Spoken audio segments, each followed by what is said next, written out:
इस वीडियो में हम समझेंगे कि आसमानी बिजली क्या होती है लाइटनिंग स्ट्राइक, जिससे कि व्यक्ति की मौत भी हो जाती है।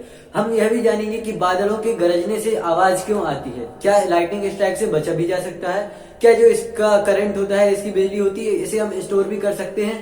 तो चलिए समझते हैं। इसमें सबसे पहले तो यह आता है कि जब बिजली कड़कती है तो उसकी लाइट हमें सबसे पहले दिख जाती है, फिर आवाज उसकी बाद में आती है। ऐसा क्यों? ये बहुत ही सिंपल है। जो लाइट की स्पीड होती है वो साउंड की स्पीड से बहुत ही ज्यादा होती है, जिसके कारण हमें लाइट पहले दिख जाती है और आवाज उसकी बाद में आती है। ठीक है, ये तो हुई नॉर्मल बात। अब ये बिजली कड़कती कैसे है, ये लाइटनिंग स्ट्राइक होती कैसे है, तो देखिए क्या होता है। प्रत्येक 165 मीटर की ऊंचाई में जाने पर 1 डिग्री सेल्सियस में कमी आ जाती है। मतलब कि अगर यहाँ पर टेम्परेचर कुछ है, अगर हम इससे 165 मीटर ऊपर जाएंगे तो टेम्परेचर जो भी था उससे 1 डिग्री कम हो जाएगा, फिर 165 मीटर ऊपर जाएंगे फिर 1 डिग्री टेम्परेचर कम हो जाएगा, और ऐसा होता रहेगा। तो गर्मियों में पानी जो होता है वो वाष्प के फॉर्म में बनकर ऊपर जाता जाता है। जब वो ऊपर जाता होता है तब धीरे धीरे वो बर्फ के छोटे छोटे टुकड़ों में बदल जाता है। जब वो बर्फ के छोटे छोटे टुकड़ों में बदल जाता है तो ऐसे कई सारे टुकड़े होते हैं, जिनके कारण उनमें घर्षण यानी फ्रिक्शन होता है। अब घर्षण होने से स्टैटिक इलेक्ट्रिसिटी प्रोड्यूस होती है। अब ये स्टैटिक इलेक्ट्रिसिटी क्या है, इसे हम किसी और अगली वीडियो में समझा देंगे। ठीक है, तो स्टैटिक इलेक्ट्रिसिटी प्रोड्यूस होती है, जिसके कारण कुछ जो पार्ट होते, कुछ टुकड़े होते जो बर्फ के, उनमें प्लस चार्ज आ जाता है, और कुछ जो बर्फ के टुकड़े होते हैं उसमें माइनस चार्ज आ जाता है। ठीक है, अब कुछ टुकड़ों में प्लस चार्ज आ गया और कुछ टुकड़ों में माइनस चार्ज आ गया। यहां तक हमने आसानी से समझ लिया। अब क्या होता है, ये हम बचपन से पढ़ते आ रहे हैं कि जो प्लस चार्ज होता है वो माइनस चार्ज को खींचता है अपनी ओर। प्लस को माइनस चाहिए, माइनस को प्लस चाहिए। वहीं प्लस जो है प्लस चार्ज को भगाएगा दूर, और माइनस जो है माइनस चार्ज को दूर भगाएगा। ठीक है, जब ये बादल ऊपर जाते, ये बादल बन जाते हैं। अब देखिए, बादलों में जो नेगेटिव चार्ज वाले पार्टिकल होते हैं वो नीचे की तरफ हो जाते हैं, और जो पॉजिटिव चार्ज यानी प्लस वाले होते हैं वो ऊपर की तरफ चले जाते हैं। और जब बादल आते हैं तब जमीन में हवाएं भी चलने लगती हैं। अब जब जमीन में हवाएं चलती हैं तब क्या होता है, जब हवाएं चलती हैं तो जो घास होती है, घास में भी घर्षण होता है। अब इस घर्षण के कारण घास में भी स्टैटिक इलेक्ट्रिसिटी प्रोड्यूस हो जाती है।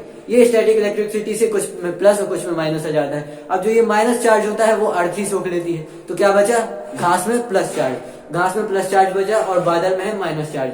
ठीक है, तो वो माइनस चार्ज से प्लस चार्ज को खींचेगा, इसीलिए वहां से तुरंत ही बिजली नीचे गिरती है। अच्छा, अब कई लोग कहेंगे, कई लोगों के मन में ये सवाल आता होगा कि जब एक ही बादल में प्लस भी है माइनस भी है तो वो वहीं एक दूसरे के पास क्यों नहीं चले जाते, सीधे अर्थ पे आने की क्या जरूरत है? तो ऐसा भी होता है, वो एक दूसरे के पास बादल के अंदर ही चले जाते हैं। ठीक है, इसे भी हम आगे वीडियो में समझेंगे। अब ये जो आसमानी बिजली होती है इसका टेम्परेचर लगभग 27,000 डिग्री सेल्सियस होता है, जबकि सूर्य जो यानी सन के सरफेस का टेम्परेचर कुल 6,000 डिग्री सेल्सियस होता है। और आप सोच सकते हैं कि इसका टेम्परेचर कितना ज्यादा हो सकता है, 27,000 से 30,000 डिग्री सेल्सियस तक इसका टेम्परेचर होता है। अब देखते हैं इसका वोल्टेज कितना होता है। इसका वोल्टेज होता है 10 करोड़ वोल्ट। 10 करोड़ वोल्ट। हमारे घर में जो इलेक्ट्रिसिटी का वोल्टेज आता है वो मात्र 220 वोल्ट आता है, वहीं इसका वोल्टेज है 10 करोड़ वोल्ट। आप सोच सकते हैं कितना खतरनाक होता है। अगर हम 220 वोल्ट वाले करंट को ही छू लेते, वाले इलेक्ट्रिसिटी को ही छू लेते हैं तो हमें बहुत तेज झटका लगता है। अब सोच सकते हैं आपकी कितना ज्यादा होगा ये 10 करोड़ वोल्ट। इसका जो करंट होता है 10,000 एम्पियर का। हमारे घरों में 5 एम्पियर, लगभग 5 एम्पियर में एसी, टीवी, फ्रिज ये सब चल जाते हैं। वहीं इसका क्या बोलिए, करंट जो होता है वो 10,000 एम्पियर होता है। पर इसका जो टाइमिंग होती है, टाइम बहुत कम होता है, 0.0005 सेकेंड। बहुत ही कम टाइमिंग होती है, मिली सेकेंड्स में होता है। अब देखते हैं कि इसमें जब ये थंडर स्ट्राइक होती है, थंडर स्ट्राइक या वज्रपात होती है, इसे वज्रपात भी बोलते हैं। जब ये थंडर स्ट्राइक होती है तब आवाज क्यों आती है? देखिए, इसका हमें पता है कि वज्रपात का टेम्परेचर बहुत ही ज्यादा होता है, 27,000 डिग्री सेल्सियस होता है। और जो एटमॉस्फेयर में, वातावरण में जो पानी की बूंदें होती हैं उनका टेम्परेचर बहुत कम होता है। जब कोई बहुत गर्म चीज को पानी में डालते हैं ना तो बहुत तेज आवाज करती है। आपने देखा होगा कि किसी गर्म रॉड वगैरह को अगर पानी में डालते हैं तो बहुत तेज आवाज होती है। तो पहला रीजन तो ये हो गया कि इसके कारण बहुत तेज आवाज होती। और दूसरा एक चीज और है कि जो हवा होती है वो एक्सपांड करती गर्म होने पर, और ठंडे होने पर श्रिंक करती। तो ये इतनी ज्यादा गर्म होती है कि हवा बहुत ही ज्यादा फैलती है। अब अचानक से हवा फैलती है तो और ज्यादा आवाज आती है। यही 2 कारण थे जिनके कारण बहुत ही ज्यादा तेज आवाज आती है।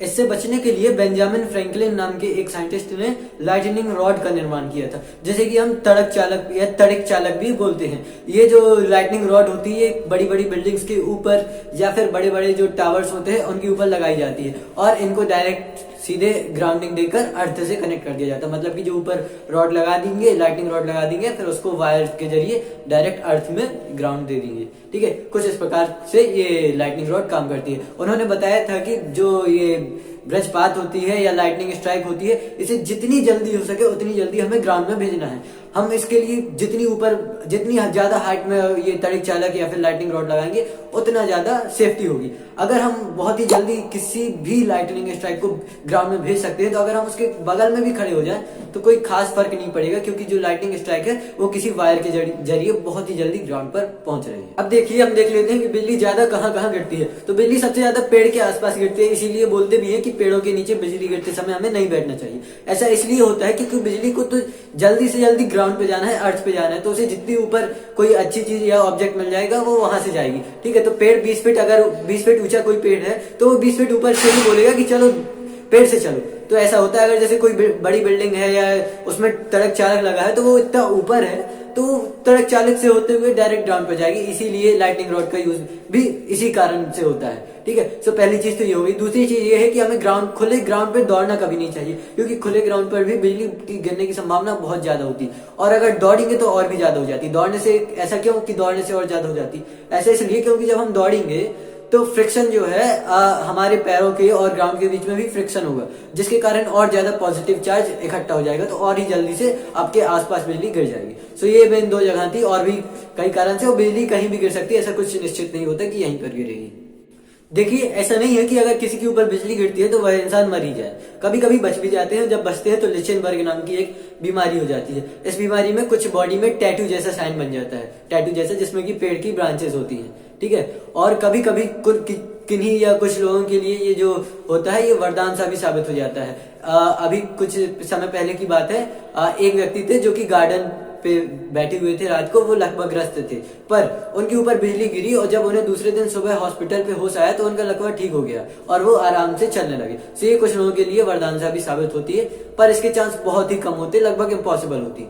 अच्छा, अब कुछ लोग कहते हैं कि जहां पर एक बार बिजली गिर चुकी होती वहां पर नहीं गिरती दोबारा। ऐसा नहीं है, बिजली एक जहां पर गिरने के बाद दोबारा भी गिर सकती है।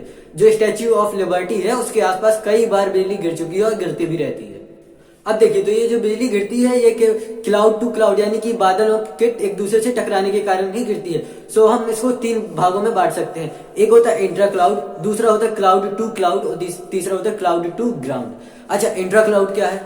इंट्रा क्लाउड में क्या होता है कि जो एक कोई बादल है उसी बादल में आधा पार्ट प्लस चार्ज का है, आधा पार्ट माइनस चार्ज का है, तो वो एक ही बादल के अंदर ही अंदर चार्ज को ट्रांसफर कर देता है। तो जो लाइट दिखती है हमको वो होती है इंट्रा क्लाउड लाइटनिंग। ठीक है, उसमें आवाज जो होती है वो हमको बिल्कुल भी सुनाई नहीं देती, उसमें बिल्कुल भी आवाज नहीं होती, बस लाइटनिंग होती। दूसरी होती क्लाउड टू क्लाउड। ये दो अलग अलग थोड़ा दूर जो क्लाउड्स होते हैं उनके बीच की जो लाइटनिंग होती है वो होती है। ये अधिकतर हमें यही जो intra cloud to cloud lightning देखने को मिलती है। ये जो होती है बहुत ही बड़ी होती है और इसकी भी बहुत तेज आवाज होती है। तीसरी तरह की होती है क्लाउड टू ग्राउंड, मतलब कि बादल से जमीन पर या फिर अर्थ पर।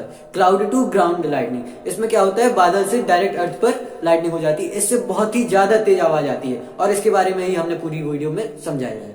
सो उम्मीद करते हैं आपको सब कुछ आसानी से समझ में आ गया होगा। अगर आपके कोई डाउट है तो आप मुझसे कमेंट सेक्शन में पूछ सकते हैं। साथ में अगर आपने इस चैनल को अभी तक सब्सक्राइब नहीं किया तो इस चैनल को सब्सक्राइब करें, वीडियो को लाइक करें। इस वीडियो को देखने के लिए धन्यवाद।